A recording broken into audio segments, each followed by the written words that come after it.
And so at verse 10, note what happens. Simon Peter, then having a sword, he drew it and struck the high priest's slave and cut off his right ear. And the slave's name was Malchus. And so Jesus turned to Peter and said, Peter, put the sword into the sheath. The cup which the Father has given me, shall I not drink it? First and foremost, Peter often gets a bad rap. You know, Peter, yes, he's quick-tempered, he's impatient, he's impetuous. And you will hear some say, I would never do what Peter did or does. I would never act like Peter. Well, I would say, sure you wouldn't. See, it's easy to play Monday morning quarterback when you're not in the situation. But in this case, I do give Peter credit because he was willing to demonstrate his love for Christ. And here in this scene, he at least demonstrated his desire to protect Christ. But Jesus, he tells Peter, listen, Peter, put your sword back. Why? Why would Jesus tell him that? Well, here's the reason.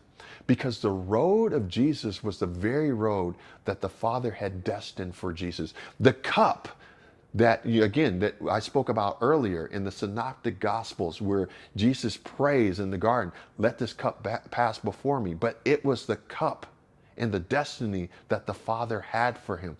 Jesus came as God in the flesh. He was the very representation of God. He was the one who provided an example of God's grace and his mercy and his love. But Jesus also came so that he could provide humanity a way to escape eternal demise, while also showing and modeling how to live for God.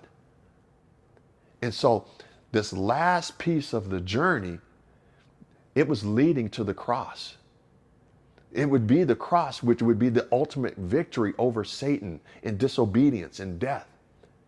And anyone or anything that opposed the work of God. And so that's why Jesus tells Peter, hey, listen, I appreciate it, but put it away because I must bear this cross.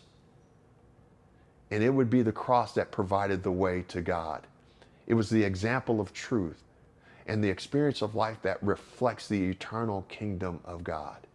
And see, here's the thing. If Christ did not go to the cross and die and then resurrect, if that final hurdle was not cleared, then as Paul stated, all hope is lost because humanity and creation are lost and still in their sins. And that would be a pitiable state. And so Jesus tells Peter, put it away. It is okay because this is the Father's will.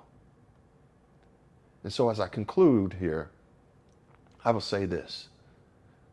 The will of the Father, the will of the Father, he has a unique and distinct path and journey that he has created for each and every one of us. Just as Jesus had a unique and distinct path, each and every one of us has a unique and distinct path that he has created specifically for you to travel.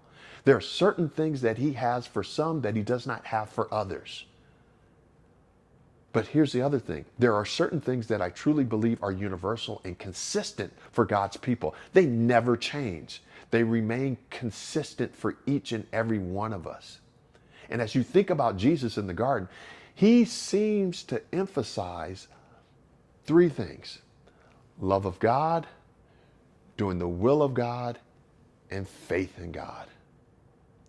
And so, as you go out this week, may you have the love of Christ exude from your life in such a manner that demonstrates your unswerving commitment to loving people in the way Christ loves us. Fully committed to doing the will of God, no matter the cost or the circumstance, remaining faithful to him as God has always remained faithful to us. And if we do that, God will give and provide us what we need. And so, go out. May you trust in the Lord with all your heart. Lean not into your own understanding. Acknowledging him in all your ways, and he shall direct your path. Let's go out and do that this week. God bless you.